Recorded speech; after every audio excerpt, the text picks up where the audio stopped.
Welcome back. We got Danny Roger in the building, baby. Yeah. We are talking about MattCS, our week in Yugioh, our match at the most recent MattCS. We're talking about the future of Yugioh. Yep. We're talking a little bit about Rarity 5 and some mixed rarity stuff. Venn diagrams, ban list. And we're talking about misplays. Yes. We got, what'd you call yourself the other day? Misplay McGee. Hey. Yeah, so stay tuned and let us know your thoughts down below and enjoy. Peace.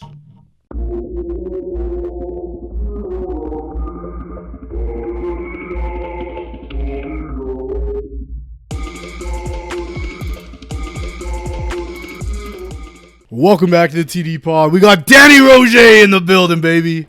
The current, MattCS will be out. The current champion. Let's go. Sitting in the lead with 4 wins. 4 wins, yeah. Let's talk about him, man. So by this time, people will have seen MattCS that came out yesterday. Yeah. It's you and me in the finals. Yeah, it was. And game 1, you go first. Yes. I rolled a 7, you rolled an 8. Yep. Something like that. And you go first. I open my hand. Not a one hand trap. Yeah, you didn't have any interruptions. Not a single interruption. Yeah. So you cooked. And there was part of me that was like, maybe I'll just scoop. Maybe we'll just go game 2, you know? Yeah. And I was like, you know what? No. I'm going to crack this board. So I tried my darndest. Yeah. And if you watch the game back, I think it's like 25-ish minutes, if not more. You can see me just sweating, Dude, just like yeah. rubbing my head. I'm like, oh my god, I don't know what to do. I'm like You're stressing. stressed as fuck, dude. Oh my god, yes. And I'm like, I'm fucking You're locked in, dude. yeah. And it was fun, but ultimately I did not have enough to get through. I feel like you were so close. Like I feel like there was like you went through every interaction, and there was a point where I like force released the worst thing to ever. I would remember being like, why did I do that? There's no reason for me to do that. Yeah. And I could have done something better, but it just didn't. It didn't matter. But oh my gosh, I was like, if that cost me, I was gonna be so mad. Dude, that's the worst feeling. But to that same feeling where I was just like, because I locked in and I was like, I need to play the best possible. Yeah. Like, if I make a single mistake, I'm gonna lose for sure. If I play perfectly, maybe I have a chance. Yeah. And I think like maybe if I watched it back a couple more times, I could have like maybe sequenced things a bit differently. Mm-hmm. But I think for what was in my hand, I like played it out as best as I possibly could. And it was still just like, nah, you can't crack this VS board, man. Yeah. It's crazy. Do you think Droplet would have made a difference? Because I know that Droplet. Okay. Yes. Yeah. Yeah. If I had opened Droplet, then for sure, because there was one point you ashed my Rahu. Yes. So I lost it for nothing, basically. Yes. But had I been able to chain Droplet to that, then I could shut off your Nash Knight or like Caesar Valius or something. And then maybe my Albaz resolves and contact fuses another one of your monsters. And now I could like maybe get there. But yeah. And I thought like when you, well, you guys will see it, but I thought when you played the Rahu that you were forcing me to use the Ash because you knew that I didn't have, or like maybe you thought that I didn't have enough fire attributes, because as soon as I did that, I lost the fire attribute. Yeah. So I was desperately trying to get another fire attribute. I was even at one point trying to pop my own card with force release. And then I was like, fine, I'll pop that. That was my only, because I needed the fire attribute. I could not get it. So yeah, for the Valius pop. Yeah, because I was like, if I keep the Ash, it forced me to play the Ash is what it did. So yeah, I'm so bad playing into VSK9, but also like remembering what you've revealed and figuring out what attributes you have in hand. Now the other half of the story is I played against VSK9 at Sunday locals, and I was also locked in but hungover, but I won.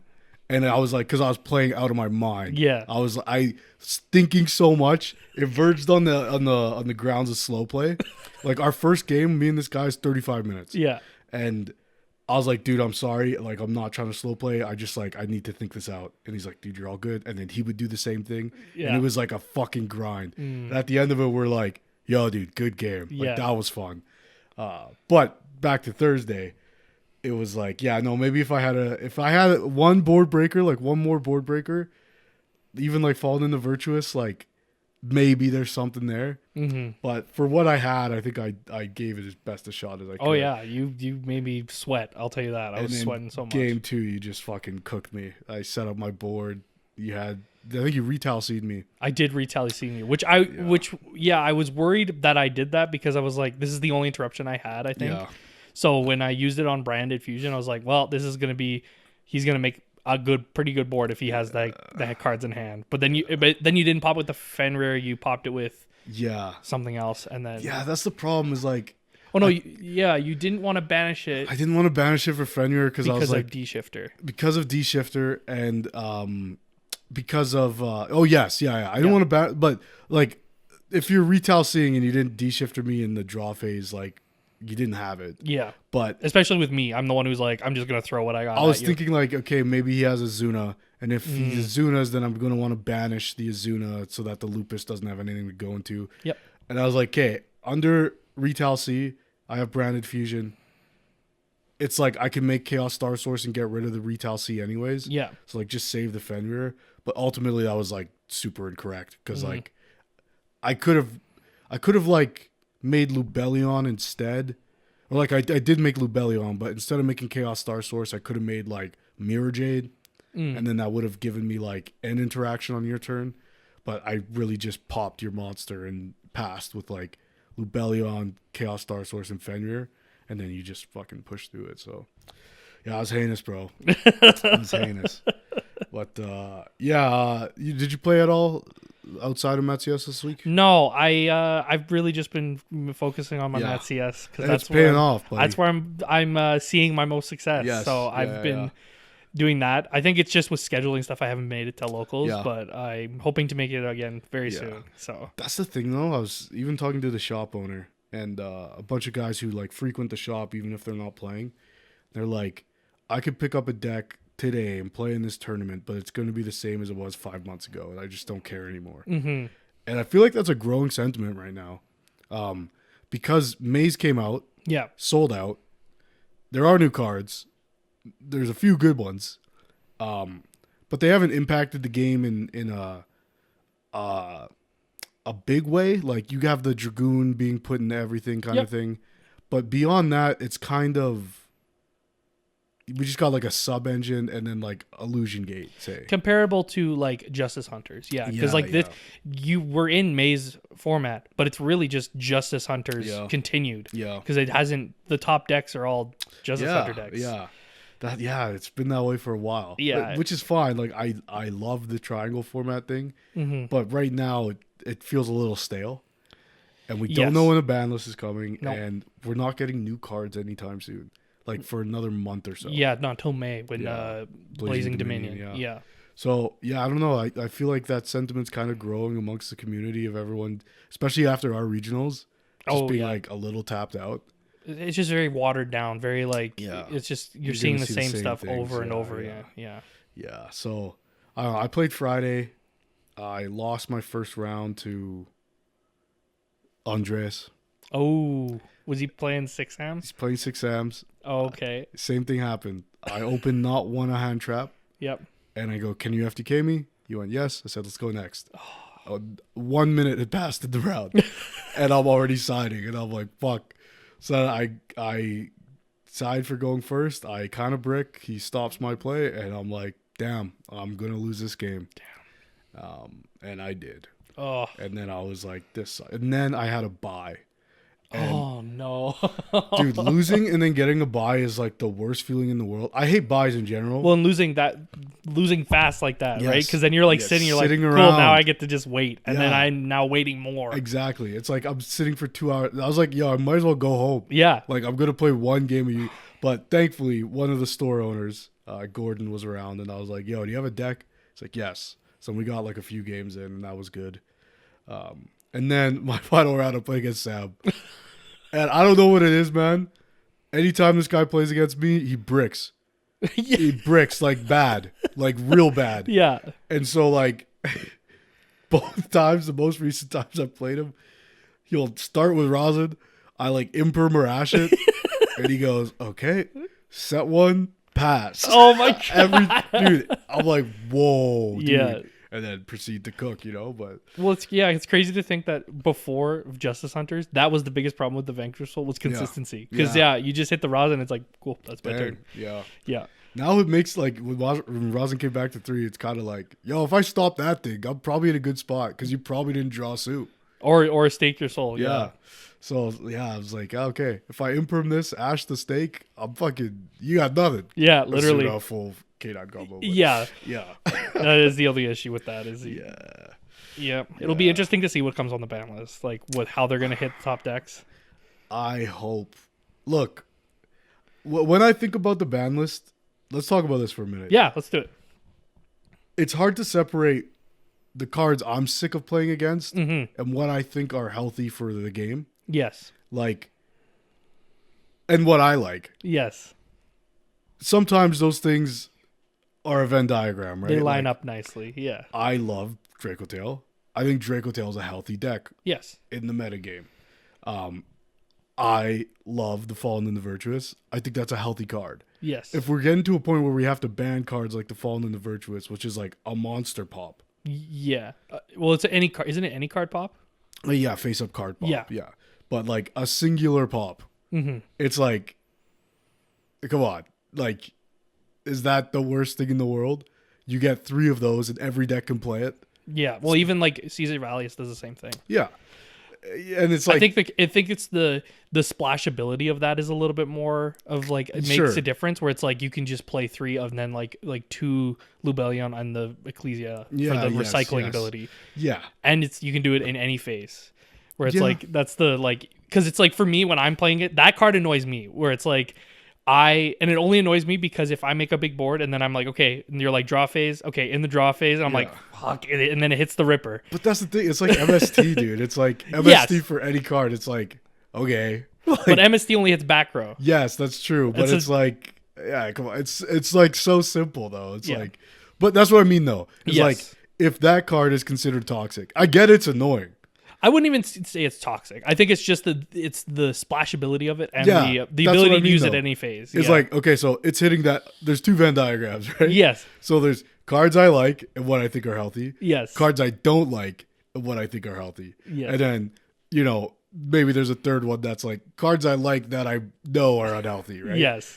With that one, it's like you don't like it, but it's probably healthy. It's not like the most unfair card, and it's not like Rivalry of the Warlords levels of like unfair. Exactly. Where it's like, okay, degenerate. this is like not fair. It's just kind of fucking annoying. It's just kind of annoying. Yeah. And then going back to the Draco Tail thing is like, I don't think there's one singular broken Draco Tail card.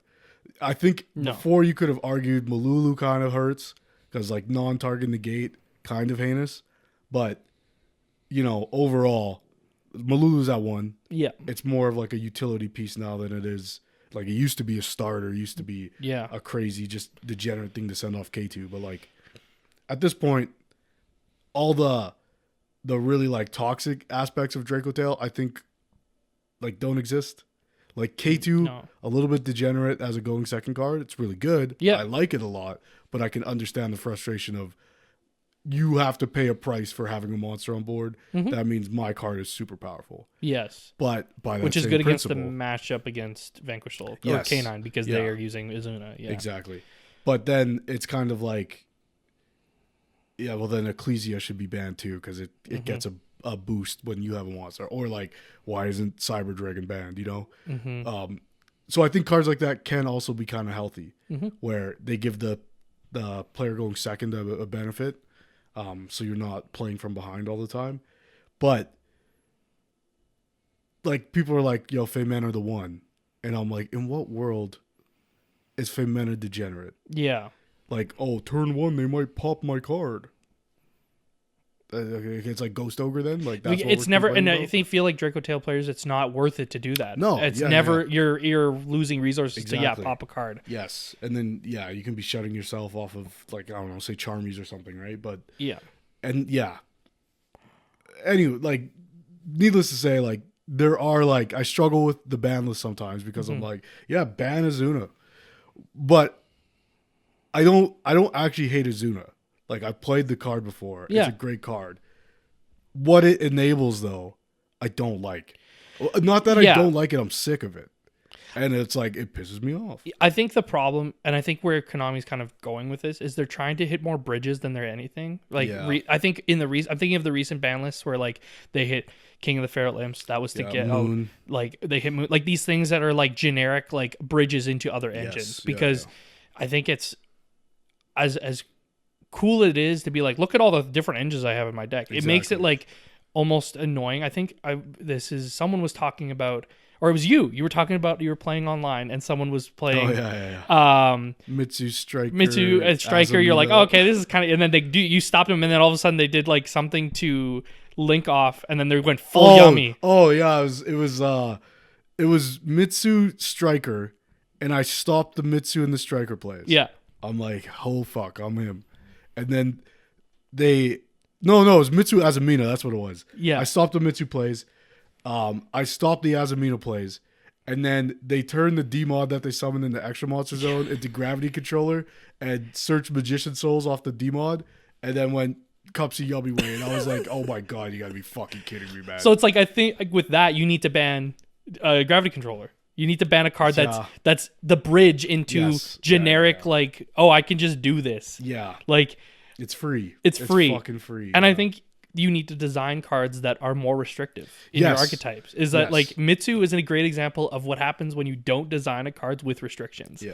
It's then now splashable into like whatever you want. Dude, the funny thing with Mitsu is like they could have made it the easiest fucking lock and just say like, yo, you can't special from the extra.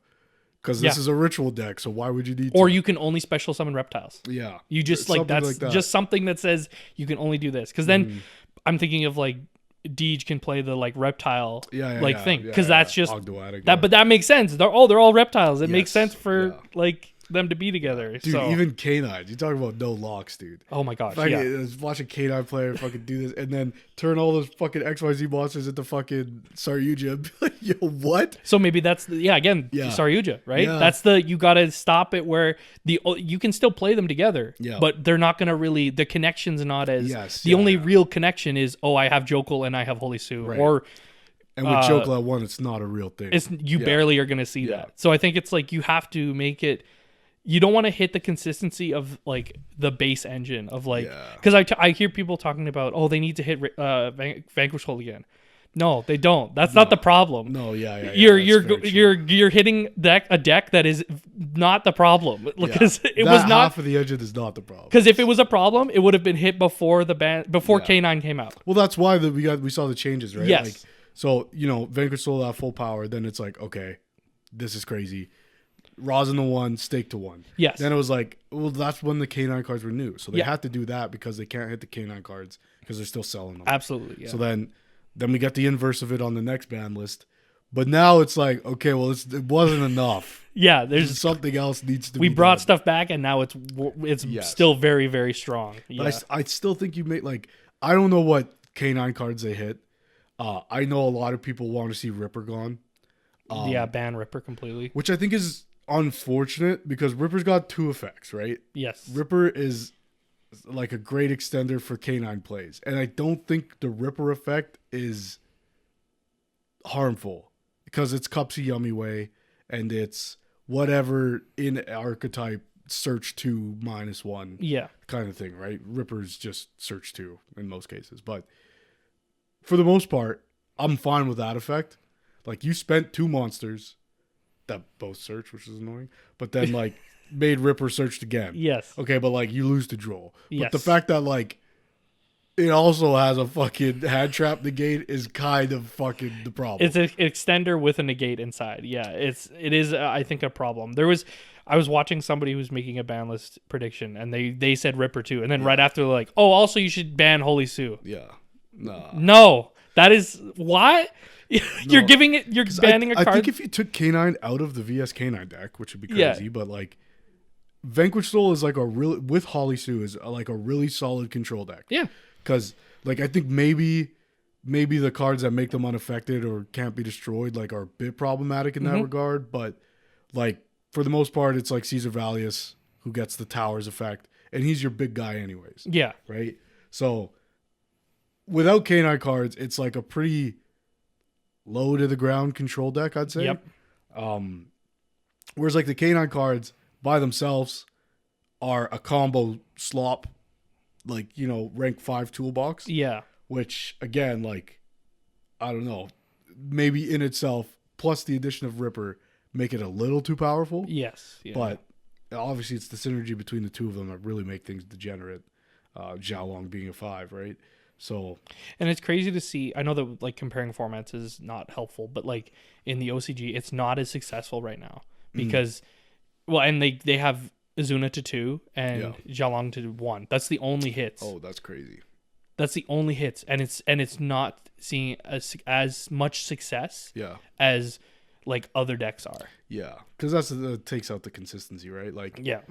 If or not Xiaolong, sorry, Izuna to 2 and Jokel to 1. That's the only K9 hits. Okay, sorry, that was my I can't remember. I don't even think there's many Vanquish Soul hits. I think maybe Holy Sue's at 1 also, I want to say. I'd have to look at a list and be like, oh yeah, okay. Yeah. But it's not seeing it as much success. Yeah. Is that a product of they have other bands and other engines like Cool Tune is going nuts over there, like that's, or Elf Notes and all that stuff. So they have the full power of those decks to balance out the format a little bit more, but I don't know. Yeah, I think that's the next wave. What we're gonna see is Cool Tune become meta, which is crazy to say because that deck sucks. But it's just, no offense to Charles or anybody who likes that deck, I just don't like the style of it. I feel like it just looks. But this is rich coming from a guy who plays Azuna, and I don't think that's that rich because it's a different art style. Like Azuna, what with being a furry, does look kind of cool. Yeah, like the art style is cool. It's cyberpunky. Woo. She's a cop, so she's a narc, but like, it's cyberpunk. It's cool. Yeah, but I like the Cool Tune art. It's just like I don't like the depiction. Does that make sense? Like I like the art style. I don't like what's on the cards. Yes. Yeah. It's my fucking give me guys with swords or like. I'm the same way. Yeah. Give me big lesbians with swords. I don't want little girls. Yes, exactly. Yeah. That's why I avoid those kind of decks. I'm like, I don't want to play. Even like I remember when you were thinking about playing Draco Tail, you were a little like hesitant. Dude, literally. You were so like, you're like, no, I don't want to play it. Dude, it was crazy. Like I fucking kind of 180'd on Draco Tail because when they released the pictures, and even some of the effects, I was like, nah, man, that ain't for me. These dragons look stupid. He's got beads on him. Yeah, he's got anal bead dragon. Fucking, what is this? And then it wasn't until like I went to YCS and like saw people playing with the cards and was like, this deck seems cool. Yeah, I'll give it a shot. I need one of these 3 decks because that's what's meta right now. Yep. And I was like, if there was a one I'm gonna play, it's gonna be this one. And then I played it and was like, okay, I like these cards. They're and cool. I think you're also playing less of the like Luca, like even like Feymena the only like one like that, but you're playing, that's pretty much it. Like Fritzl's at 1, right? Yeah. And then I don't know what, I can't remember how many Lucases you play. Yeah, 3-3. But it's still you're playing the Cool Tune's like all like that. I've separated myself from fucking the fact that they have tails. Yeah, I don't even think about it. No, I haven't even thought about it. I just gotta. It was just so fresh at the very beginning because that's all you saw. So and of all the furry archetypes that came out in that set, because they all are like, there's the cat, the yummy, then there's the fucking furry cops, and then it's like the Draco Tails.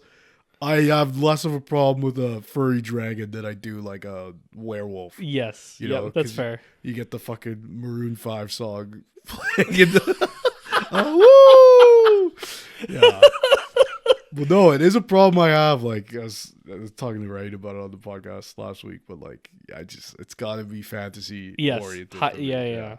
Well, that's me too. That's why I played Ryzeal for so long. It was like I like robots. Yes, I like Gundam. I like robots. Yeah. But like, for me, for a deck to be appealing to me, it has to be like, and like the fighting game aspect of Vanquish Soul is what interested me so much. Right. I love the design of Raisin. I think it's like such a cool design of this guy with these big fucking jets on his arm. Like, that's sick as fuck. It's so cool. So it's just like I can get behind that, and like Dr. Mad Love's a little weird for me, but like that's whatever. I think like there's tasteful ways to put women on cards. Yeah. Unfortunately, when you're playing a card game based off anime and anime properties, it's like that's less likely to be the case. Yeah. Like sometimes it gets a little. I don't like that too much. I think what it crosses the line for me is when people are like, Gooners. yeah, fetish. Yeah. It's like, oh, dude, you just like, like not be like that. Dude, this is a piece of cardboard. You gotta fucking chill, man. But yeah, I don't know. I don't know. When I was young, I really fell in love with like the elf aesthetic that Yu-Gi-Oh cards kind of had, like Wing Weaver and like Mystical Elf and like Invasion of the Throne and all those. Yeah. Those I was like, yeah, these are pretty girls, man. I like this. But when it skews like younger and younger, it's kind of like, I don't know. I don't know if I'm comfortable with that, man. See, mine was the creepiness of the cards. Yeah. Like I remember a card I'll never forget. I don't even remember the name of the card. It's like treasure. It's like a clam, and it's like a treasure. Oh yeah. I don't remember. Yeah. That card is like burned into my brain. Yeah. Because I remember being like, oh my gosh, this is so scary. Red Archery Girl or no. Oh no. Yeah, okay. It's like a I don't remember what it is, but like those original like those sets were just like, man, these are kind of like spooky. Yeah. Oh my gosh. I love the old art style too. But yeah, no, that's where that all comes from. Well, even like ancient, that elf you were talking, ancient. Oh, what's her name? I can see her picture. It's like ancient elf or something. It's like a side profile of her. Oh, with green hair? Yes. Gaio Teka Megami or something? Oh, okay. Yeah, I have the Kazuki Takahashi did like his favorite cards. He like redrew them. Yeah. That's one of them. I have it like the Japanese one. Mm-hmm. It's so sick. It is. It's a nice looking card. Yeah, I think that's her name, but yeah, like level 6 normal fairy monster. Yes. Yeah, I think Kaiba had. There's two. There's like one that has purple hair and one that had green hair. And Kaiba used to play the one that had like purple pinkish hair. Oh, okay. Yeah. But yeah, like that shit. I was like, this is cool. Yeah. Something straight out of Zelda, man. You don't like young girls on your cards. Yeah, no, it kind of creeps me out, man. It's just weird. Fucking 30 years old, buddy. I can't be doing this shit. Man. Well, I think that's what my like looking forward into the next format that's coming. I picked up the Elf Note package because I want to try it in Vanquish Soul because they're fires and there's a way you can quick synchro on their turn, right? Which is cool to me. But other than that, I'm like, I don't really. These cards they're okay. Again, give me big sword lesbians, man. Then I'm all on board. I'm all on board. But yeah, we have the cool tuned Elf Notes. I'm thinking of like I don't even know what else. Oh, the killer clown, clan. Guys, don't play that deck. I think they're calling it Clown Brigade. Oh, thank God. But there's gonna be a guy at your locals who's feeling a little edgy and gonna call it. He'll do it ironically. He'll just be like, "Guys, look what I'm playing," and everyone will be like, "Don't do that, man. Don't say that." Yeah, I don't want to say his name. Yeah, looking ahead to the next formats. Yes. Because we talked about like it's getting stale. It feels a little stale now. And we thought with Rarity 5 we were going to get some of the new overframes. Yes. Which we've talked about how they're a big kind of like power leap. They bring a lot of older decks up to the surface. Yes. Like Dark Magician is going to be something that can be played, right? Like something that can compete at the level of other decks. Yeah. And then there's all kind of just generic cards that are coming out as overframes, or at least in the new sets, that are just kind of crazy. Like they're just really good. Yes. And we've talked a bit on the pod before about my kind of apprehension into how good these cards might end up being and the power creep we'll see because of that. So yeah, I don't know. We don't know when we're getting these cards. No. But do you have that same trepidation? My issue is, and they didn't prove it in this rarity set, because my issue is that these cards that are going to come, I know that they're going to print like the overframe version and then the regular frame version. I pray to God that they don't like just stop and they just make both of them like the hardest thing to pull ever. Because Yu-Gi-Oh has a problem with its approachability right now. Yeah. Where it's like I'm a teacher. I have students that I want to show this to. So I'm bringing my decks to school and I'm showing them, being like, guys, this is really cool. Yeah. And I get the same question all the time. Oh, where can we get these cards? I'm like, Well, you can get the structure decks. call this guy Brian. Call Brian. You can get the structure decks, and Yeah. most of them will go buy those because Yeah. that's how it's approachable to Yes. people. But unless you are printing cards in accessibility where people can just go and buy them, Yep. then you're not gaining any new players. So I kind of touched on this last week too with Raid, and that like, especially with like a rarity set, yeah. right? Like, it's really tough when it's like, make the game more approachable. Yeah. Let people get all their staples and stuff so that they can then jump in. But because this game is so complicated, it's tough for new players to want to spend money on the game. Absolutely. Because it's like, hey man, pick up 3 of these structure decks. Mm-hmm. No, it's not good. You're gonna lose every game, but you'll have a deck. You'll have a deck that's at best with those 3 structure decks. You still will not be at a competing level. Not even close. And so buy all these staples. Yeah. Oh no, don't get me wrong. Your deck is still bad. It's still pretty. You cannot win games with Dark World. Yeah. However, see if you like it. It's like, well, I keep losing and you keep telling me my deck is bad, so I'm not having a lot of fun. Yeah. But I think it's how I go back to how you approached it with me. Yeah. Right. I was a Yu-Gi-Oh player where like I was a kid. I'd be like, oh look, I got my Yu-Gi-Oh cards. They're so cool. And then when we became friends, you were like, we kind of like connected with playing Yu-Gi-Oh, and I was like, oh, I want to play, and I brought in like these like really bad cards. Like I was playing with Pot of Greed the first time we played because I just didn't know any better. And then you're like, no, you got to pick up like these Dark World decks. Yes. So then that was my introduction to that. And it was like, oh, okay, this is okay. It's still not like competing with what you were playing at the time. But you were doing combos. But I was doing things, and then I was like, okay, but now there's a set that just came out, really cool. There's a cheap engine. Go get like Tenpai Dragon. Yes. Which at the time was like, oh, sweet. Yeah, I can get these for all relatively inexpensive. Yeah. Because this is a hobby I'm getting into. Yeah. I don't want to pour in too much money. And then, I was actually winning. Yeah. And then I'm like, okay, now I'm hooked. So then Yes. now I'm like, okay, now I'm looking forward to the next set. Yeah. I'm like, okay, what can I get now? Oh, Ryzeal looks so cool. Now let me ask you something. Yeah. This is go back to a topic we were just talking about. Yeah. Tenpai at that time in the game was the budget deck, the budget competitive deck. Yes. You had to pay for Pydras that were like $20. Yeah. But $60 and a few dollars on commons got you the deck. Yeah. Right?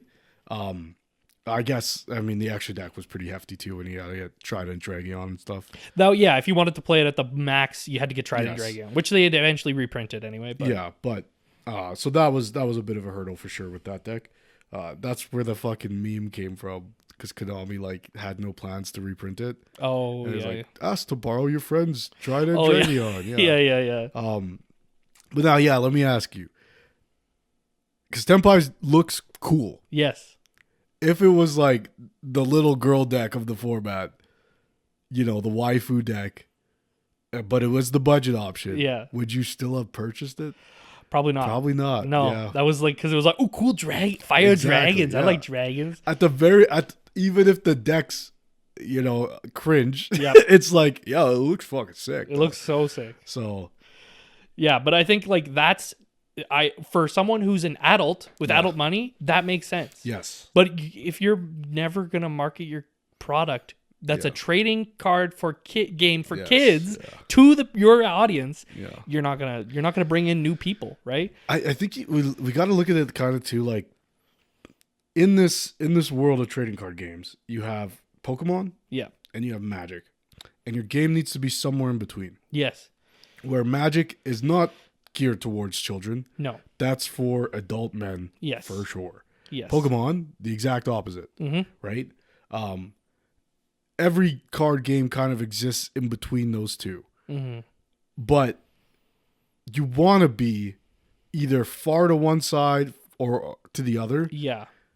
When you're like kind of like just in the one side of the spectrum, but just in the middle. Yep. You're kind of in a danger spot, because like Yu-Gi-Oh as a game to me only really appeals to like adult men, because it's fucking complicated. Yes. Not men specifically, but like adults who have the yes. ability to like sequence things and make and Yes. understand reading. You have to read. You have to like Yeah. understand this is how the mechanics of the game. Yeah, but also like I could imagine like if someone, sits down and looks at the decks that are popular and sees like the waifu shit, like, maybe they're a little put off because it's like, oh yeah, it seems like it's gonna be like a male dominated space. Yes. Because this is like the art is like trying to cater to Gooners, Yeah. right? Yes.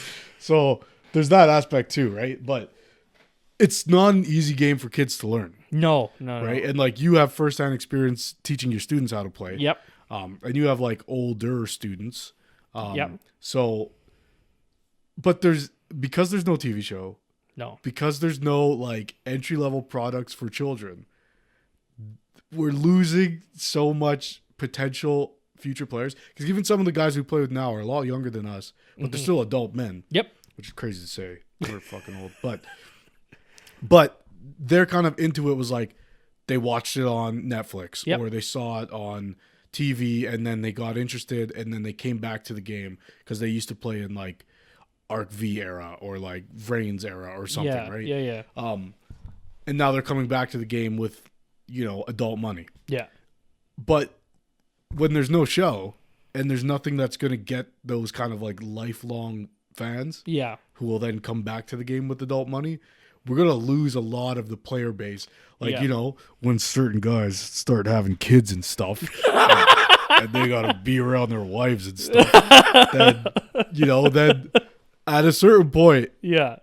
our age demographic can't feed this game forever, right? No. Like, it's not sustainable. No. So I worry for the future of the game in Yep. like, I don't know, in 5-10 years, if things stay the way they are currently, is this just a game for whatever they call us in 5 to 10 years, like, Yeah, and I think it's also going into talking about the future and like cards. I think it's going to become even worse of an issue because you're going to slowly have cards come out that if you want to play, you got to buy them. Like, and we're very close to that with, I'm terrified to see how the new, like, that new hand trap is going to get printed. Harmonia Dragon, Because everybody plays that, and like, if they can fit it in there, they fit it. They'll play the Cool 6 too. synchros. Yeah. And that card is nuts when you think about what it can do. I might play Ice Barrier. But that card is going to be so expensive. Yes. And then if you're not playing it, you are not playing the most competitive version of the deck. This, again, we talked about this last week with Raid and like, TCG rarities versus OCG rarities. Yep. And again, like when you have a staple come out and it's pay to win, Yep. the best players are always going to have those cards because it's important to them to be the best, Yes. right? So they're going to get them. They're going to borrow them, whatever. To be competitive, to face off against those best players, either at a regional or YCS or Nats or whatever. If you don't have those cards, like, what are we doing here, right? Like, you're going to be you're already at a disadvantage. Yeah. So the fact that those cards are not accessible on release, to me, is the biggest problem. Yeah. Because it's one thing to reprint something in the rarity set, but by then it's too late, dude. Like, Yep. the decks that play those cards have probably been hit. Like, I don't know. It always feels like it's so fueled with greed. Yes. And I think there's probably, some correlation between we need to make the most money we can out of this game now. Yep. Because we don't know what 5-10 years looks like for Yu-Gi-Oh! TCG as a whole. Yeah. Like, it's probably up in the air a little bit, which is scary, but it's also kind of like, that makes sense why they haven't made any changes. But it's also frustrating because if they were to make changes, would that then clarify, where their game might be in, 2, 3, 4, 5 years, right? Like, Yeah. so that's the frustrating part is like, yeah, hey, if you gave us cards that we asked for and need to play this game at a high level, would more people play?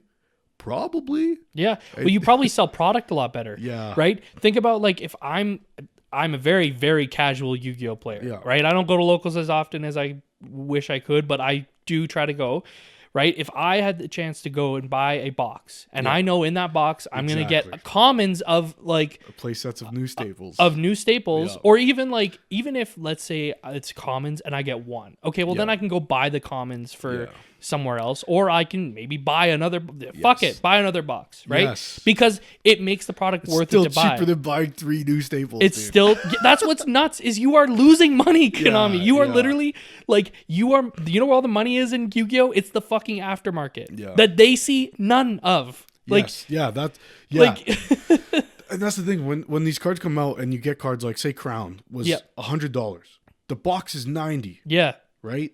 These are Canadian prices if anyone's confused, but that means the guy who pulls that is actually making profit off of Konami. Yes. Now, obviously, they're making a ton of profit, being that they don't put $90 into the box. No.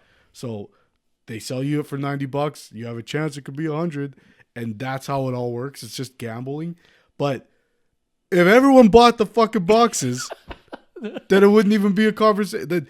Like, I could see like some like aftermarket sellers being like, "Oh, that would kind of fuck me," but also it wouldn't.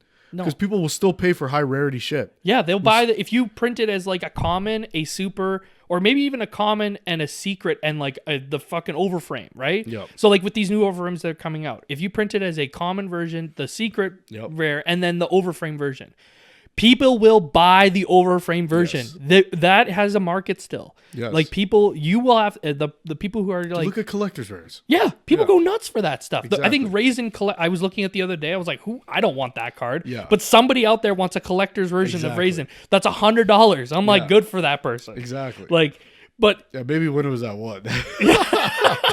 Maybe yeah. But like, still, it's like.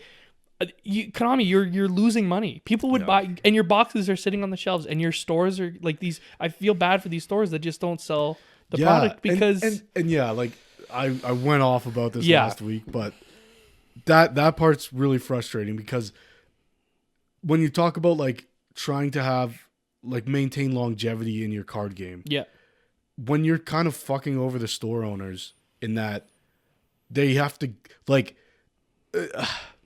The craziest thing is Konami makes gambling, like they make VLTs, like that you see in casinos. Oh, yeah, I did not know that. Yeah, it's a different division, but it's all under the same umbrella, right? Because like they make video games too, right? So it's all But so they make VLTs, but like the store owners having to gamble on whether or not the set is good.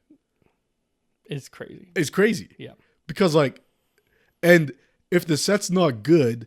I'm definitely not buying a box. No. Because even the secrets that I have a small chance of hitting are not going to be worth the risk, right? You will just buy them aftermarket from somebody else, and it'll be way cheaper. Way cheaper. If I need something, I'll just get it.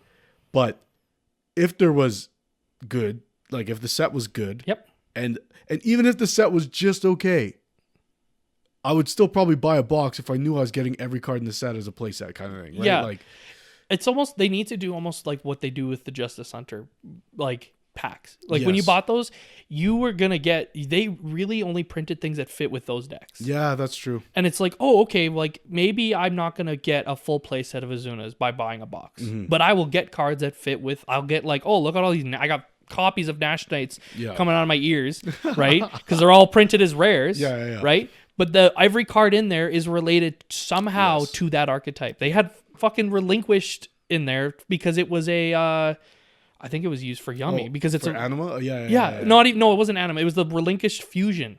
Oh, okay. Yeah. It's just like it was a Link 1. It was a Fusion 1. Yeah. So it's like that. They use that for, but it relates to that deck in some fucking weird line. But it does relate. And it's like you need to start doing that. Stop filling your deck with or filling your packs with nonsense. That's the crazy thing. The pack filler is always so bad. It's always bad. It's always so bad. Like, and the weirdest thing, like you bring up a really good point, like comparing it to Justice Hunters, because of all the sets that Yu-Gi-Oh releases, excluding like decks that they release, the deck builder packs are the only ones that you could ever potentially they're still not great for it. Do like a draft format with. Yep. Because, like you say, all the cards that are printed kind of relate to whatever engines are in there. Yes. No other set could you say that. No.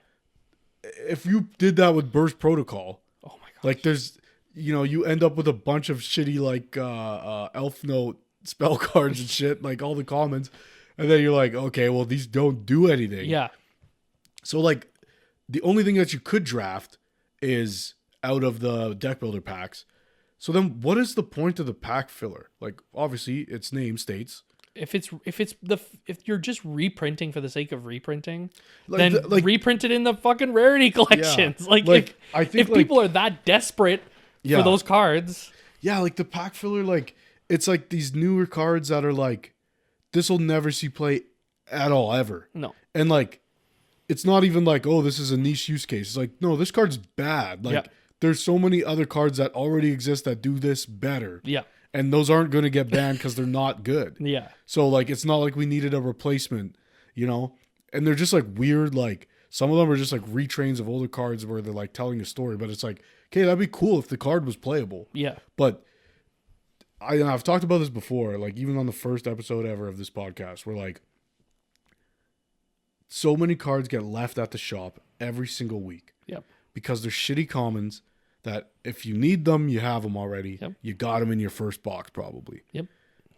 So prizing becomes like, unless you hit something good in your prizing, it's not even almost worth it to get prizing. You might as well get store credit to get the box that you actually want. Yeah. So you can maybe hit a secret. And then again, it's just a gambling thing of like, no one's getting their value out of anything unless you get very lucky, which is gambling. Well, and I think comparing it to other card games where it's like I didn't open. A friend of mine opened the Gundam card game, like a whole case of that. Yeah. And I remember him showing us all the cards he got. I was like, that is insane. The amount of value he got, just like because he will use all of those cards. Yes. But like he was getting like crazy amounts of like cards that were actually usable. Yes. I know it's a very young game because it's like very new. Yeah. So every card is usable. Yes. But it was still like the amount of hits he got from that was crazy, and that's a normal box. But that's the thing that then, like, that's how it should be. Even the games, like the age of the game is important there because like it's a young game. So then like if you go back to like Legend of Blue Eyes, every card you got in a set was usable. They were all shitty normal monsters, but they were monsters, and you needed to set monsters in order to live, more than 4 turns. But the difference is your secret rares in that set were like 2 per box, right? Yeah. In the Gundam game, the secret rares are just alt arts of the cards you could get. Yeah. So it's like, it's not like you could get like a Wing Gundam, but there's an alt art that's also, because I have both. Yes, right. And they're both do the same thing. They're the same card. One's way more expensive, harder to pull. Yes. But the other one's not as expensive. No one's locked out of playing the game because they didn't pull or buy aftermarket the secret rare one. Exactly. It's almost like that's how you should design your pulls, right? Think of like, and that's what I'm worried about with these new cards, like the God cards. I remember I was talking when those came out. I was like, this is crazy. Mm-hmm. The fact that these new, or it was like the Sacred Beast. Yeah. Those new cards, like those, those ones that are coming out, the new ones, those are crazy. Yeah. The effects that they do, and that if they're not printed as like common versions or like even like lower rarity versions, your game is going to become inaccessible because it's just pay to win. Yeah. Yeah, I was going to talk about this too. Like, when you mentioned Gundam, like, every card's usable. If they condensed main sets that have like 100 cards or something now to 50, get rid of all the fucking bad, terrible cards. Yeah. Just don't bother printing them. Then again, I'm still likely to buy a box. Yeah, absolutely. Because I know what I'm getting. Like, if I'm getting 24 packs that all have 9 cards in them, I'm going to get play sets of everything in the box, that right? You want from that, yeah. For the most part. And then, like you say, if I got to go grab other random commons, then that's fine. But I have them all. Yeah, which is what they do for the deck builder boxes, like Justice Hunters. Yeah. And, like those in Crossout Breakers, maybe not the other one that didn't do so well. Yeah. The Hecka Hands one. Yeah, it's sad that one didn't. But it's just, it's unfortunate that it... The cool tunes will have it stay in the sun. Yeah, but like that's what I mean. Those boxes are great. Yeah. I've bought the Crossout Breakers one. I remember when I bought like 2 boxes of those because I really wanted like the Ryziel stuff. Ryziel stuff, I didn't get everything from it, but I got enough that then made me want to go and get more. Exactly, right? yeah. If I'm a new player who wants to play, I think like the barrel dragons are really cool. Yeah. Okay, Burst Protocol has a whole bunch of those. Yeah. I guarantee you, if that person buys a box of that, they're not going to get enough cards to even pique their interest. Yes. Into buying more cards aftermarket. That's the problem. Because like, I see it often, less so now, but people coming in and be like, "What do I get? I'm a new player. Yeah. Like, what should I buy?" You know, thankfully, in times past, you could point them towards the most recent okayest structure deck. Yeah. Fire King, Dark World at a certain time, Blue Eyes. Fallen in the Virtuous, like Blue Eyes, yes. The legendary not 5Ds, the legendary modern decks. Yep. Like all great products, especially for new players. Yes. But then you get it happens all the time. A new player comes in and be like, "Yeah, I'll pick up some Legacy of Destruction." Like I did it when I first started playing. Yep. And then you open a bunch of random shit and you're like, sometimes you pull a good card and you're like, "Guess that's the deck I'm playing." And then you look, "Oh shit, this deck is super expensive. I can't afford this." Yeah. Like Yep. I don't even know how it works yet. And I get Master Duel's a thing. But even Master Duel costs money to put together a deck, especially a new deck. So it's hard to like know you want to play a new deck if you're not super ingrained into the game, which again makes it harder for new players to join the game because it's like if you don't know what's going on in the OCG, you're already behind. It's like, what the fuck is an OCG? Yeah, if you don't know what's coming down the pipeline, yeah. So well, and like going back to Master Duel, I don't enjoy it as much. No, I hate it. And what's crazy is I could play like I think before the recent hits, I could play Vanquish Soul K9 full power in there. It's not real. I don't even want to do it. I don't even want to build the deck because I have way more fun. Even like I have more time to play Yu-Gi-Oh that way. It's more accessible to me. I can do it when I'm at home you don't in need my another fucking person. pajamas. I don't need to go to another person's house. Yeah. But I have way more fun from playing in person. Yeah. And get way more out of it. So it's just like yeah, and you can't hand shuffle it. Fucking I can't sit there and go yeah, main face, yeah. But no, I totally agree. Like I've talked about this before, but like I don't like Master Duel because it's not real to me. Like that format never happened, never existed. Yeah. It's not real here or there. It's like and this is not me. I don't want anyone to come away with this being like, "Oh, I should feel bad for playing Master Duel." Dude, play Yu-Gi-Oh however you so choose. Yeah. I just like it's tough for me to care about two formats. Like yesterday, I saw a post that was like, "Here's what's happening in Genesis." I was like, "Oh fuck yeah, that's a thing." Dude, I totally forgot it existed because like it was exciting at first. It was, yeah, and then it was like, okay, I don't care anymore. No. Like it's just a different format. Yes, and I'm focused on the modern advanced format. If I was playing a different format, then I'd be focused on that format, but I'm not. I'm playing this one. Yeah. That's why I just can't get into Master Duel. Plus, I don't like the grind. I don't like doing the dailies and then fucking... It's gambling. Yes. I got to fucking buy packs that might get me things that I can craft things and it's only a third of what the actual craft I want's cost. It's like... That's the only like benefit to that is that you could play for free. You could play for free. Yeah. If you just played enough, you could play for free. Yeah. That's the only justification I have is that if I wanted to, I could play for free. I've never purchased gems. Yeah, no, that's crazy. But it's just like, why would you... like I much prefer cards. And I don't like fucking that there's no game 2 or 3. No, because then it's just like who gets to go Yeah, first. you won the die roll or you're playing the go second deck. I don't know. It's kind of silly. There's something I wanted to touch back on, maybe just talking about like reprints, that it's like sometimes it's just too late for things when they reprint. I had the exact experience happen with Fiendsmith. Okay. So when Fiendsmith came out when I came into the game, it was just like, it was at the height of like, I think it came out in like, it was Rhoda.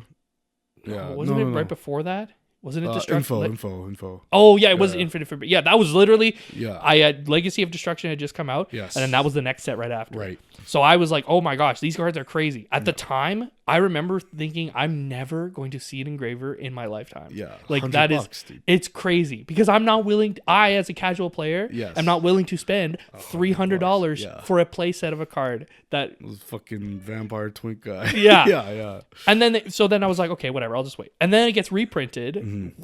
Way. I don't even think engraver got reprinted. It was a rarity collection. Rarity 3, I think it got reprinted. Rarity 3 or 4, Yeah. I think. Yeah. And I remember being like, this is awesome. I can get my, because remember I bought a track from you and I was like, oh, this is sick. I can I can play, because I was height of like, it was right after, I think it was right after Feral Imps, or no, it was before Mitsurugi.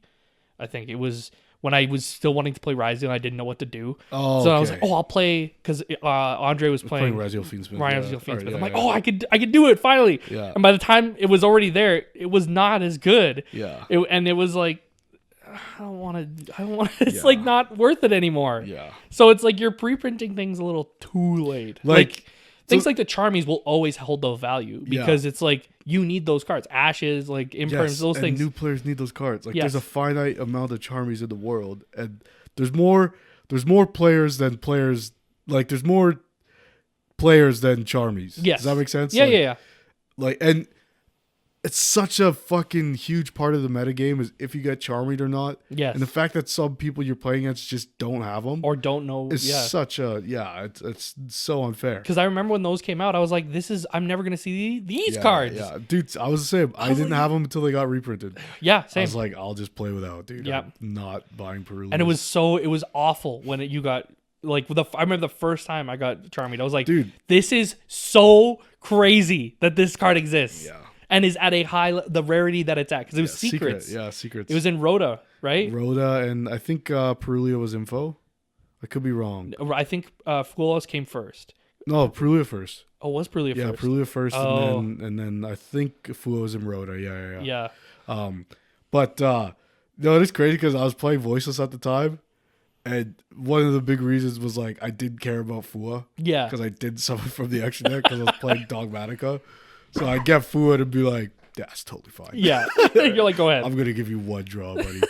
But yeah.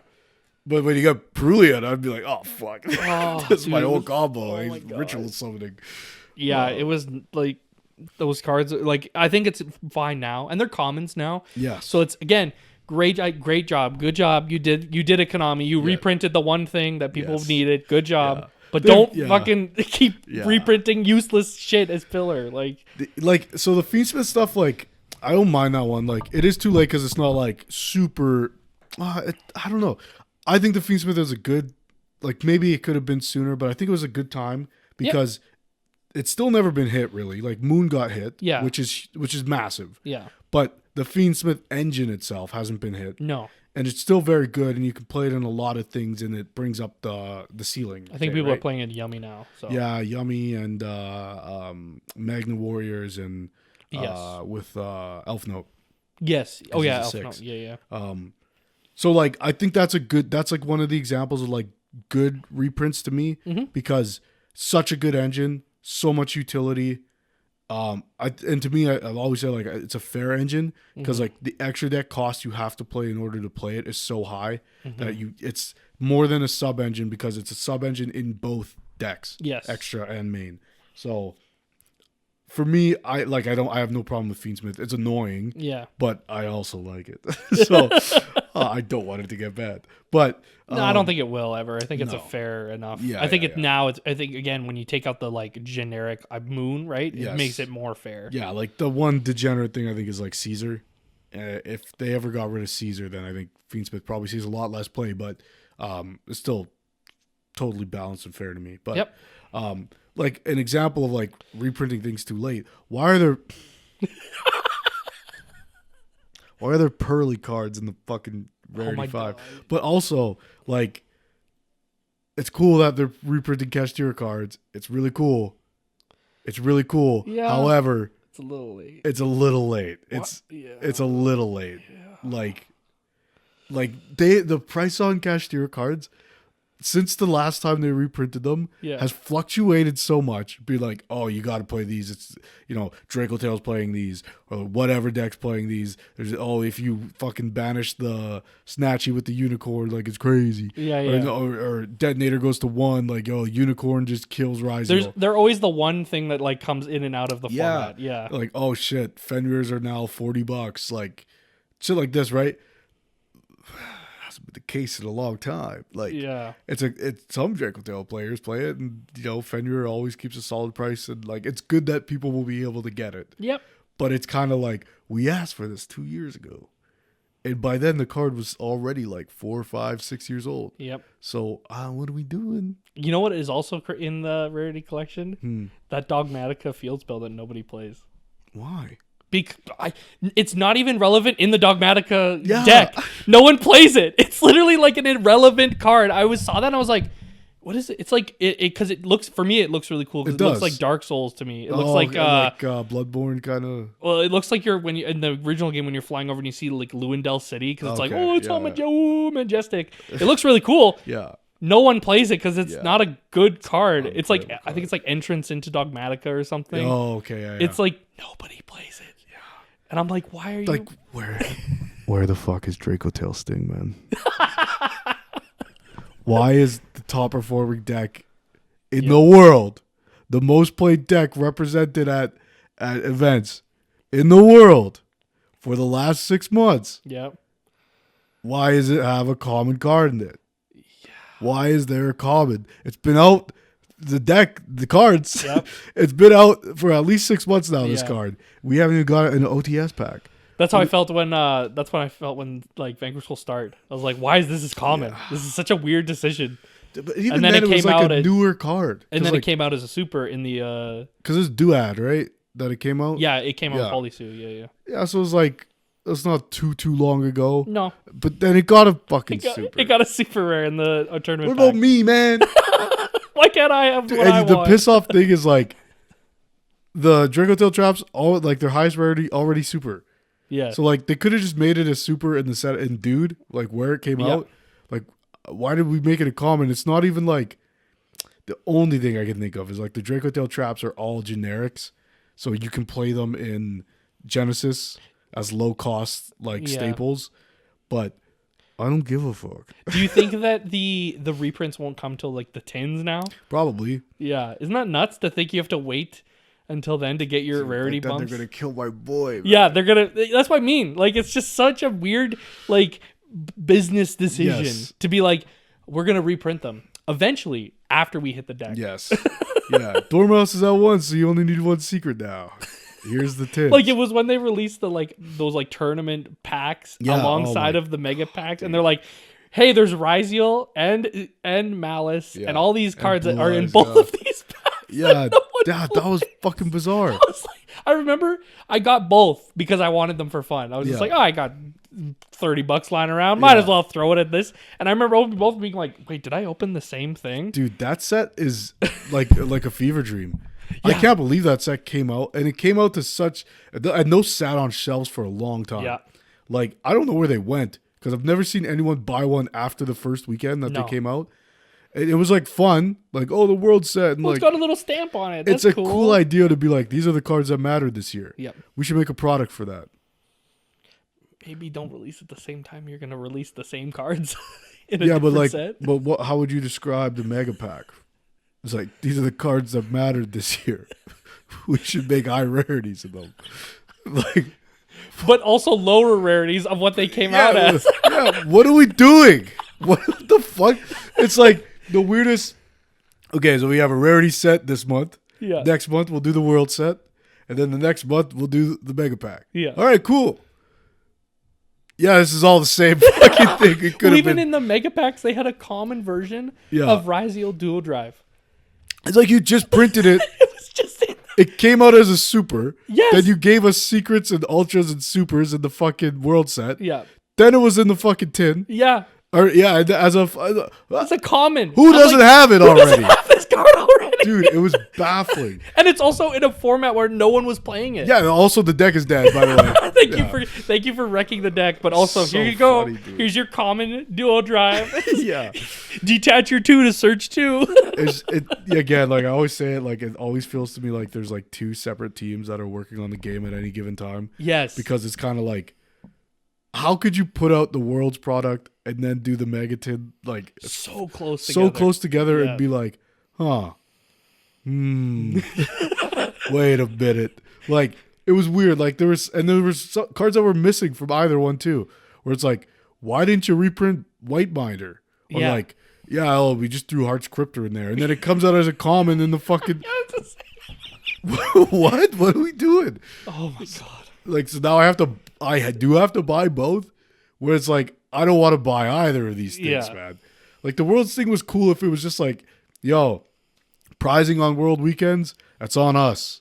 Yeah. They give it to the shops give it out as prizing. Hell yeah. Even if I got to pay $5 more on entry. It's just like a cool it's gimmick. Fucking Worlds weekend. Yeah, why not? But the fact that it's like, yo, this is $40. You might get Exodia and he's French. It's like, yo, what the fuck, man?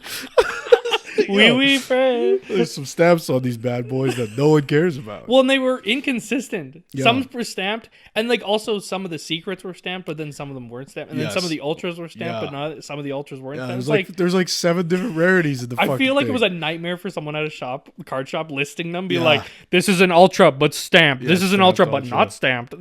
Yeah. Dude, I remember looking at the listings on CBG for that set. They kicked their ass, man. It's like, this is from the set Malice. And I did see yeah. This is just Malice. Yo, fuck, man. Someone had a long day, dude.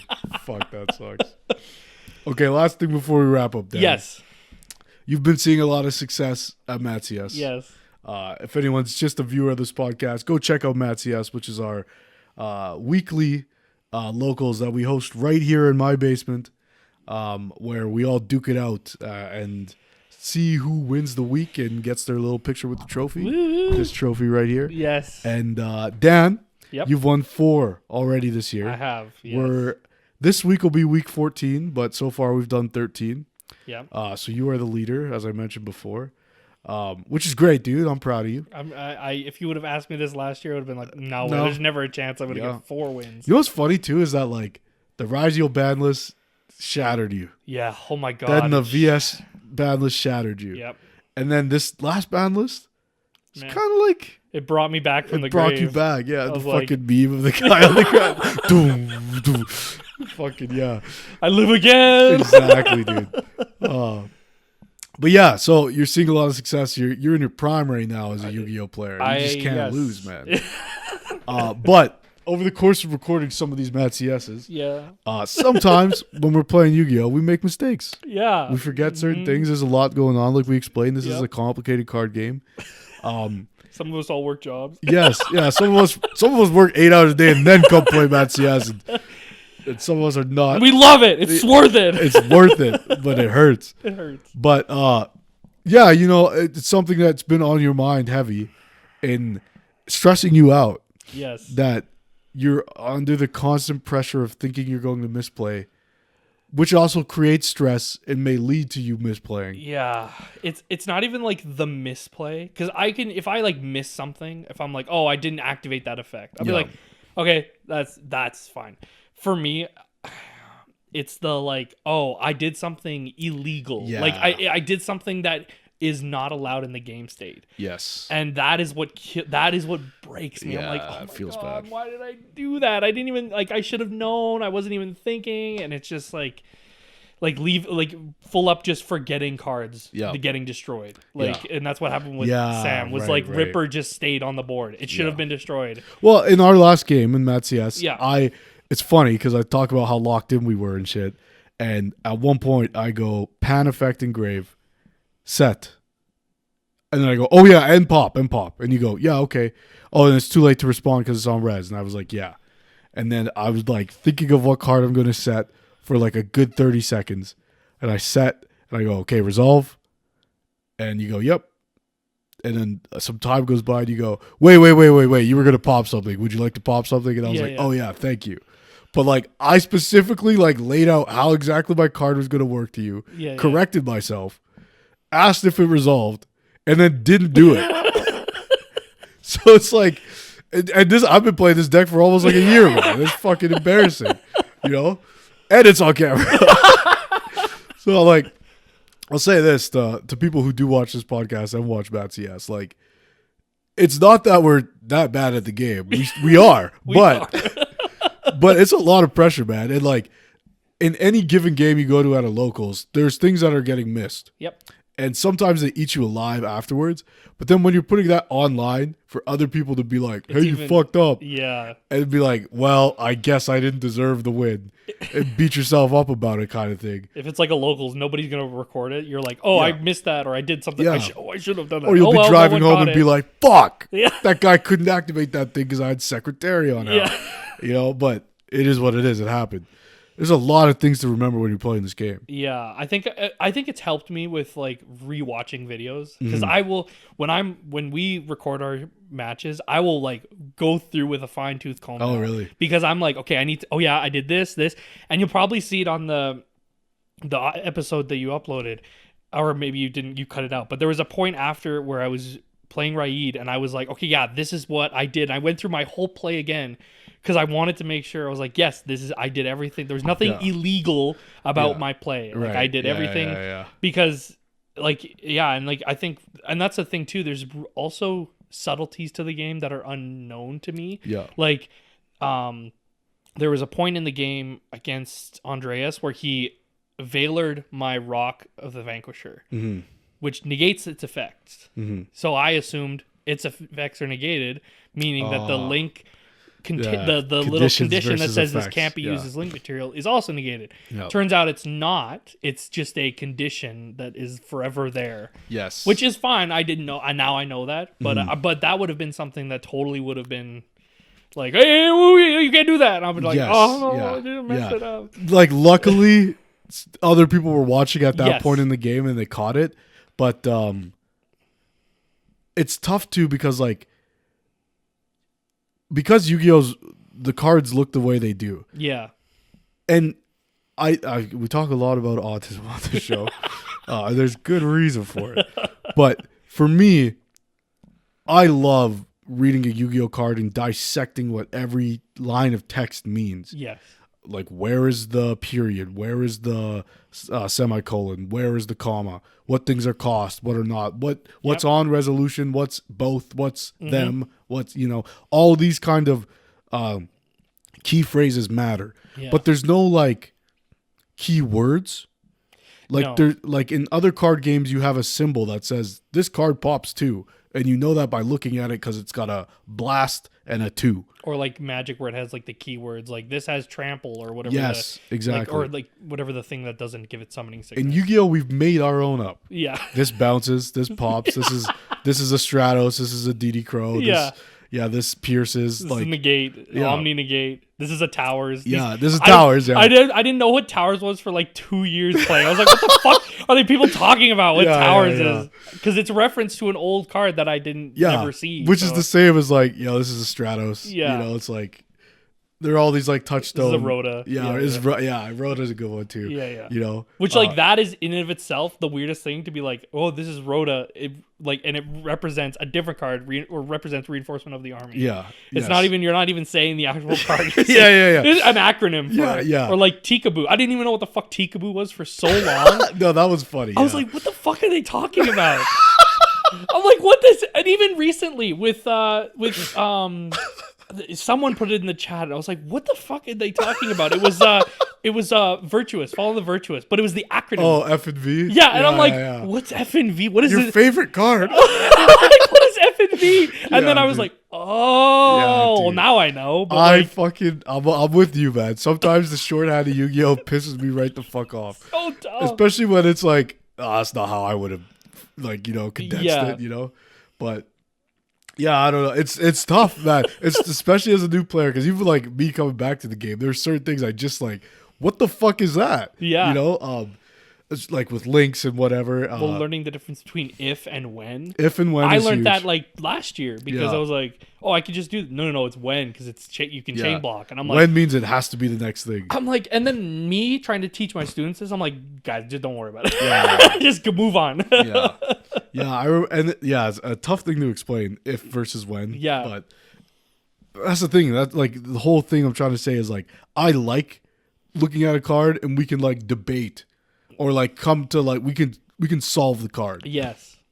It works like this way because the period's here. Yep. Okay, makes sense. Yep. This is a once per turn, not because it says it, but because something else does. Yeah. That's part of the fun of Yu-Gi-Oh to me. Yep. Right? And it'd be tougher for me to play a different card game because like if I don't know what a symbol means in a different card game, I have to go reference the fucking conjunction charts, you know? But in Yu-Gi-Oh, it's like, I know when means this. Yes. And it's committed to memory, so I can take that knowledge and Yep. apply it to any given card and try to figure it out. Yep. And then explain it to somebody. The most recent example is like Big Steve was at Locals. And you know that card you resolved on me a couple weeks ago? Oh, the time, yeah. Where it's like it's like time warp or something like that. it's like when your opponent activates an effect, activate this card. The effect then becomes this. Yes. Flip a coin. Heads, banish one monster your opponent controls. Yes. Tails, banish all monsters you control. So like explaining that to somebody who has no knowledge, like not Big Steve, but like Yeah. okay, so you're activating something, and I'm changing the wording of what you activated to this. Yes. So when it says you, that means you, not me, Not me. guy who activated It's like the card. Dark World card. Yes, Right? yes. Yeah. Change the effect to this. Is insane, but then also flip a coin. And banish a Yes. monster. It says banish one monster you control. Yeah, you. You have to banish Yes. your monster. Now your card says what my card says. It's like, okay, what the fuck is going It's on? even for me, it's frustrating or worse when a card like when there's a difference between or and. Yes. So like, and that's where I can respond to a card. So like the most common thing for me is belling something. Yes. So if it says or and, you can't bell it if it says or, because it could be you choose the destination. Exactly. Right. So it could be graveyard or it could be deck. Yes. And if they choose deck, you can't bell it. Exactly. Right? And that's Yes. where it's like, oh, there's so many like nuances and like unless Yeah, it depends on the card. Like with Bell, it's mostly on activation. Yes. Like if they activate an effect that says special summon a monster from your deck or grave, you could Bell it because that effect includes the effect to do something. Yes. But if it's like target a card in your grave. in your graveyard, special summon something from grave or deck that has like it'd have to be something like the biggest one I can think of is like the gaze. That's what I was Yeah, exactly yeah. going to say. Yeah. So because gaze, the activation requirement yes. is to target. So when you flip the card, you have to determine the target right then and there Yep. before there's a window to respond. Yep. So if I target the thing on board, you can't bell it because in no way am I going to be able to shuffle something back from Yeah. But that is pretty nuanced. But that's like but explaining that to somebody who might not like understand Yes. that like Yeah. my effect becomes your effect and it's Yeah. like the same kind of thing. So. Yeah. And then I also like the ones that are like target 2 cards on field, send both of them back to the deck, or send them back to the deck. Oh yes. Because if it says both or all, yeah, then you have to resolve it. So if anything takes one of those away, it doesn't. it doesn't resolve at all. Yep. But if it just says them, it's like it's like That's how Snatchy does their thing. Right? exactly. Yeah. Because then they target their 2, target your 2, and then they bounce their 2 away or sync them away. Yeah. Yeah. And then Which is bullshit. yes, Like but it's pretty cool. it is cool. But I hate it. I hate it. But it's cool. It's like I think it's getting around cost, right? Yes. So it's like Vanquish Soul is the same kind of thing where it's like the cost is revealing my hand. No, here's No the one fun remembers thing. that, so it's okay. Yeah, that's true. That's so true. So dude. it's like the cost is I'm revealing my stuff, but Yes. you're not gonna remember it. no, like, yeah. I mean, a good player would. yes, but most don't. Most are Yeah. like, oh, they have to ask, right? I'm thinking about the fucking conjunction charts and trying to make me remember if there was a Mad Love or a fucking Xiao Long, man. Or an Ash, right? Yeah. Yeah. The fun thing is like, okay, so they go target your 2, target my 2, bounce all of them, or bounce them. You bounce them. Yep. Then they chain Snatchy to sync. Yeah. If you pop the Snatchy as the next chain, then they have to bounce whatever they targeted before, because then they don't have a link 1 to. Well, they probably have the cookie that they could sync with. But yes. Yeah. This game's stupid. What we're trying to say it's is confusing. the game is complicated. Yeah. It's confusing. We will know our decks inside and out, but we still will make mistakes. I am evidence of that. Is that like I had to tell. I remember the one time was thank God you let me redo it. Was the droll where I played through the droll. Oh yeah. And then we were like, no, I can't live with this. And then I played it again. Oh yeah, I forgot about that. But that's funny. 2 out of my 4 wins have been because I missed. Like I cheated is the word I'll use. Sure. That's not true. Dude. I illegally activated something with. I didn't do it on purpose because I'm just dumb and forgot that like you're not dumb, dude. Okay, it's a complicated game. Yeah, the game's so complicated that I forgot that these things happened. An illegal board state occurred because both players missed it. Yes, and that resulted in you winning. But you know, in both cases, in the most part, the result probably would have been the same. The only one that I think wouldn't have been the same, because one of them was against, I don't even remember. I think it was my first win. I believe it was against Jackson. I want to say. I think it was Jackson where I just could. It wouldn't have. It was just I searched. I remember now. It was I searched off of Lantern. I searched Noroi, and then he drolled me. So it wouldn't have mattered because I would have searched case and then he would have drolled me. Yeah. And I wouldn't have done anything anyway. Right. Because the card just sat in my hand and I still was able to beat him. Yeah, okay. But the one case where it maybe could have gone differently is the game with Sam. That final is when like you pop the thing. Where if Ripper wasn't on the board, it might have made a difference. And it might have changed the outcome of the game. Game 2 didn't because but it would have changed the order that we went in. He wouldn't have gone first, or I wouldn't have gone first. He wouldn't have bricked as hard as he did in game 2, because that was like the thing is he bricked really bad in that game, and I just managed to play and win. So I don't know what will ever happen. What would happen out of that? I talked to Sam. He was cool about it. I apologized profusely because I was like, oh my gosh, I'm so sorry. Because it's like for me, it's just so. I want to be a good duelist for everybody. Yeah, you want to win on the merit of your playing skill, and I want to be, and that's where like you've trained me to like.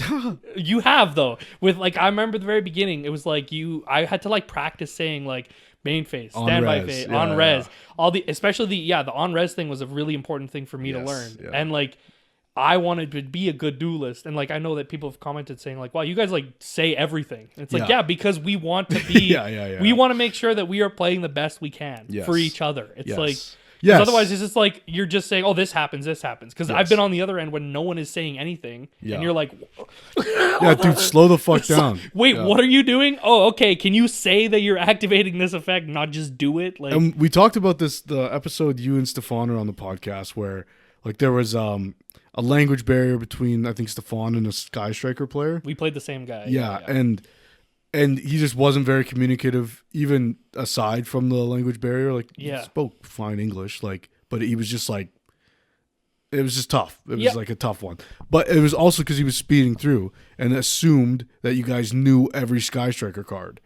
Yeah, which I mean that's on us to not like. I don't think it is. I think we didn't ask, we didn't read, we didn't like. There's things that we didn't do. Those parts are on you for sure. Yeah, but like, and I don't obviously. I'm not a. I've used you. I'll use the word that I've heard you many times use. The student of the format. Okay. I was not a student of the format in that I'm knowing what every. Neither was I when Sky Striker was good, man. I lost to it at regionals. I was like, what did these cards do, man? But like now I know what those cards do, so I'm like, okay, I need to this, okay, yeah. But like at the time, I just remember going, what? Okay, and I just didn't. I don't know. And maybe I just was lazy. I think I was just being lazy. I just didn't want to read the cards because I'm like, I'm gonna trust that you do. But now I don't do that. If I'm like, no, explain exactly what you're doing so that I know. Okay, you're doing this to do this. This. Okay, that's the cost. Okay, I understand. Yeah, we're good. That's why I prefer to play in person with people I know and like, because it's like. We're going to have the best, most correct game that we can. Yeah. because we're going to ask, yo, what does this do? Okay, so it's like this. Wait, so if I did this, could you chain it? Okay, yeah, okay. Yeah. Okay, yeah, keep going, right? When you play out local, sometimes you gotta just be like, effect, it's good. Yeah. What is no? Oh, like, that is the biggest pet peeve for me. It's just like effect. Okay, what does it do? Yes. Explain. Yeah. Like, and I'm the type of person to be like, effect to search. Yes. I'm searching for a Vanquish Soul card. Yeah. Yeah. I lock in when I'm playing at locals very early on if someone's played against my deck or not. Yeah. Because it's a very popular deck. So in most cases, I go first, right? I summon Lucais. I go, normal summon, effect to add. They go, what does it add? And I'm like, well, all right. I'm going to explain every card from here on. Yeah. And it's funny because, like, again, you know, there's people from various walks of life and various social skills at locals. Some people feel as though you're patronizing to them. Like, when you explain, okay, this is going to do this, which means on res, it's going to pop something. So if you want to respond, you have to respond now. I get that. Yeah, Okay, well, you didn't chain your imperm, I'm popping it, and I'm not letting you go back because you're being an asshole. Yeah, but yeah. For the most part, I lock in very early. I'm like, okay, this guy doesn't understand this deck. I'll ask, like, have you played against this deck before? And they're like, no. I'm like, okay, well, then I'll explain it because I don't really mind. Yeah. But I find not a lot of people extend that same courtesy back. Even if you're playing against that person and explaining your deck to them, they won't return the favor. No. Like, dude, there's the one guy there who plays the fucking not Gishki, Atlantean Mermail thing. And he came back at one point after not playing for a while and was like, oh, dude, I'm not familiar with this deck at all. Like, would you mind? Like, yeah, of course, man. Play, you know, he starts playing into my board and be like, effect. I'm like, dude, I've never seen this card in my life. Like, what does it do? Yeah. Oh, it just does this. And then it'd be like, okay, second effect. And it'd be like, there's a second effect. You got to explain, man. Yeah. Like, I would have impermed the thing if I know it had 2 effects, man. Like, yeah. But all right, man. Sure, you got it. But then you're reading every single card, and then you're like, we've talked about before, like, okay, fine. If I have to read every single card, I'm going to read every single card. But then I'm the guy who's reading every single card and going into time, and then now that you're becomes pissed off for different reasons. Yeah. Oh, it's just such a weird cycle. But I think it's just, and that's why I think I'm more enjoying like MattCS because it's just such a calmer, like, I still am competitive. I want to win. Yes. Especially now that I'm like doing well. I'm like, yes! Like, I'm so happy. Yeah. Like, it's like sick. it brings out this competitive drive in me, right? Yes. So, but I don't feel the same way when I go to locals, which is weird. But I think it's just. No, I get it. Because, like, at locals, you're balancing 2 things: the competitive aspect of the game, as well as, like, you might get thrown into the really fucked up social situation at any given time. Like, you have to use basketball moves. Yeah. Sorry, I gotta leave. Yeah. Oh, what are those guys talking about over there?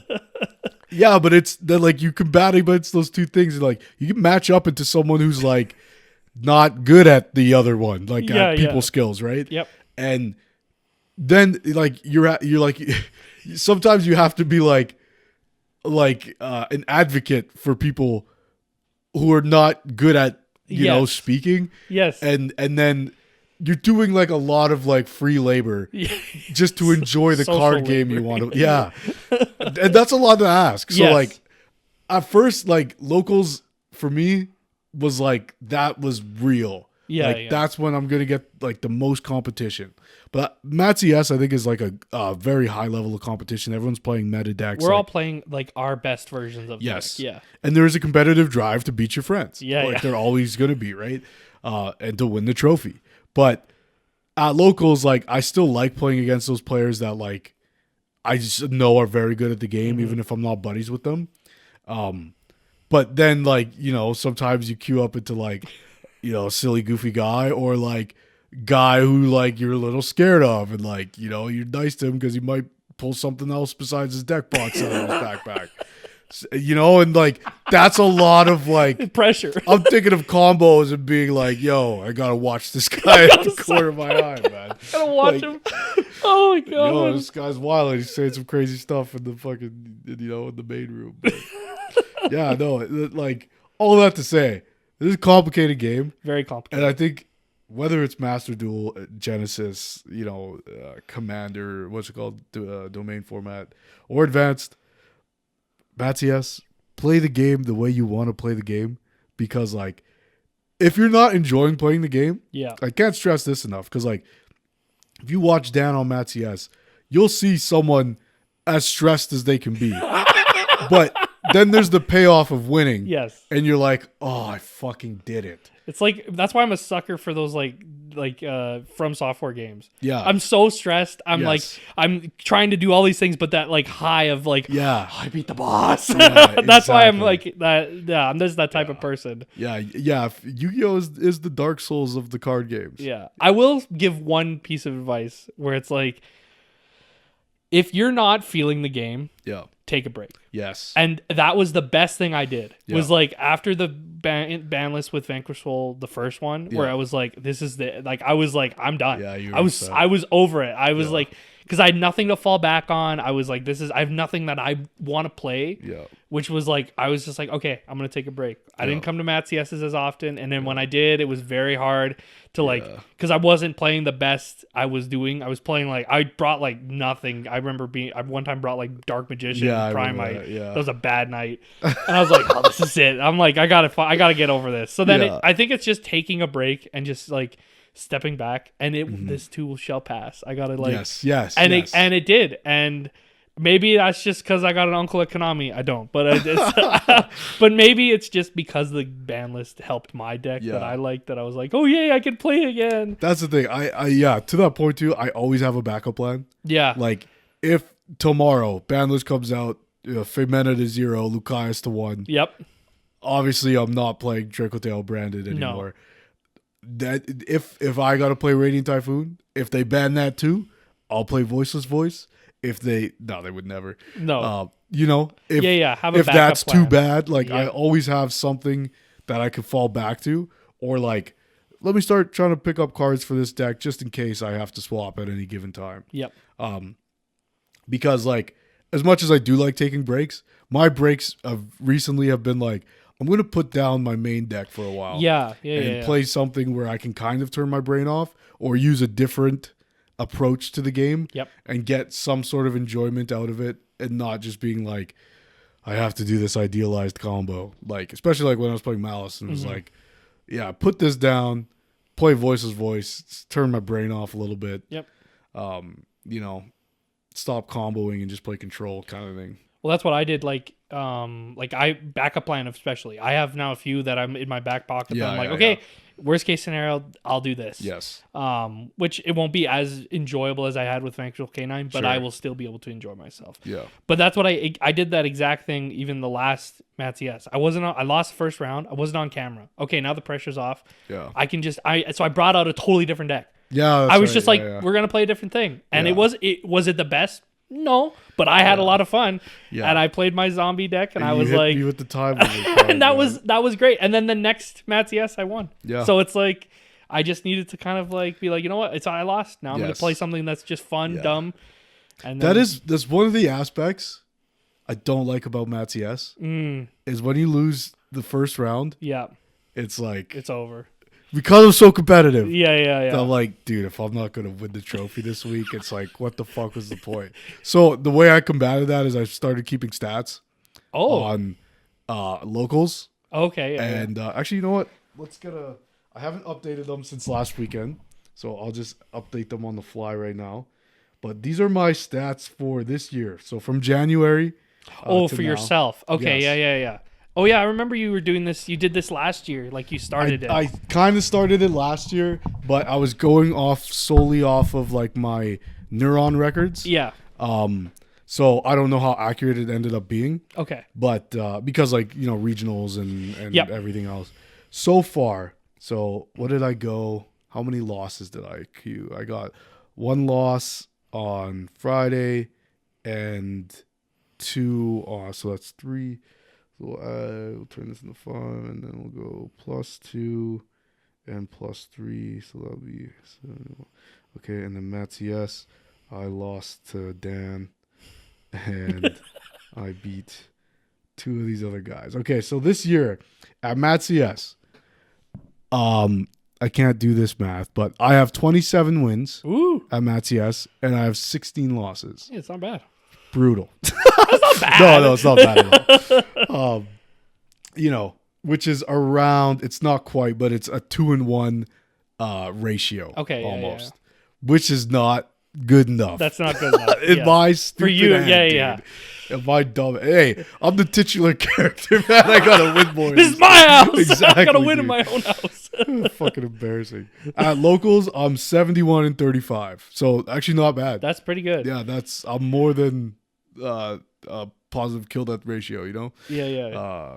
So I have more than double the amount of wins as losses, Yep. which is fine. I wish it was higher. But this is how I've kept myself competitive. Yeah. It's like, okay, even if I don't win the full MattCS, if I can do the 2-1, then I'm adding to the stats and they're growing. Yeah. And then at the end of the year, so for locals, I've played 106 games and won 71 of them. Okay. That feels pretty good. That's pretty good, yeah. That's so much Yu-Gi-Oh, dude. When you look at the numbers of how many you've played versus how many you win, that's a lot. Yeah, that's a lot. And the craziest thing about this is a match is 50 minutes. Oh my god. So the average match is probably 45. That's so many hours of Yu-Gi-Oh, dude. It's a lot of Yu-Gi-Oh. Yeah. Some would say you're the Connor McDavid of Yu-Gi-Oh. Someone. That's 43 MattCS. That makes sense because we're on week 13 or whatever. Yeah, Yeah, so 43 games and 27 wins or something like that. So, yeah. I don't know. It's some. At the beginning of the year, I was like concerned with like my national standings, and then because you were like you were second in all of Canada. For I think at one point I was first for like an hour or two, and then the other stats updated. They uploaded the stats. Yeah, They're exactly. like, oh, we can't have this. And I didn't get a screenshot, which is the biggest fucking mistake. I got a screenshot when I was 2 though. Here, sorry, this is so dead air right now. No, it's all good. I'm gonna. While he's searching for that, I will just comment on the fact that me and Matt, while we're sitting here, we are the only 2 people who have won every MattCS trophy. That's true. I just want to put that out there. That is true. We're the only ones. Back for that. We should give some context. So, yes. This was the first ever MattCS trophy, so that was the one for last year. Yes. Before we were filming them. That's what we played for, and it was only the last 10 weeks of the year, I think. Yeah, we didn't because we just started it. Yeah. This one, obviously, our current MattCS trophy, and then the far one, and there was another one. There's 4. There was because Charles has the other one because he won last year. Yes. Yeah. Also, this isn't the. So this is the one from 2 years ago. Oh yeah, that is the one from 2 years. So that one was only like 10 weeks. Charles is that one. I think we got to like 35 weeks. Yes. And Charles was the winner. And then this one everyone will recognize from MattCS 26. That's the one we're currently playing for. Fantastic job on the trophy, by the way. Thank you. And then the other one, the Pot of Greed, and it's Pot of Greed for a reason because it's the domain format trophy, of which we've played like 3 games. 4 Very games. few. Yeah. Yes, but it must have been 2. Or it was 3. There was one before we made the trophy. Yep. And then 2 after, one of which you won. One of which I won. And then I think Brian. No, there was 4 because Stefan also won one. And then Brian. Oh, yes. Brian also won one. Yeah, but Stefan doesn't have a MattCS this year yet. No, he doesn't. Okay, no. Yeah. So, yeah, I think there's a photo of Dad with all the trophies. Like Kobe Bryant or something. It's so sick. But yeah, we haven't played Domain in a long time, so no one's had a chance to get the 3rd one. It's hard. It's just because it's just. You have to build the decks, and it's just a lot. You have to want them, man. It's gotta. It was very fun. It was very fun Yeah. for the few weeks we tried to do that and MattCS. We were super stoked about it. It's a lot of Yu-Gi-Oh in 1 week. Yeah, but yeah, Dan, thanks for coming on the show. Thanks for having me, man. We had a great chat. Yep, MattCS came out yesterday, but look forward to MattCS on Tuesday of next week. If you don't catch MattCS as a whole, you can catch the videos. They come out on Wednesday around noon, Thursday and Friday, where we release the videos as individual matches. So you can check them out that way as well. Comment down below what your thoughts on Rarity, Misplays, the future of Yu-Gi-Oh, how cool the trophies look. Yes. And say a nice thing about Dan. These motherfuckers in the comments, man. It was all Dan, all these shifters. All he does is shifter and misplay. Dan's a great duelist and a great friend, man. So, yeah, thanks for coming on. Thanks for having me, man. All right.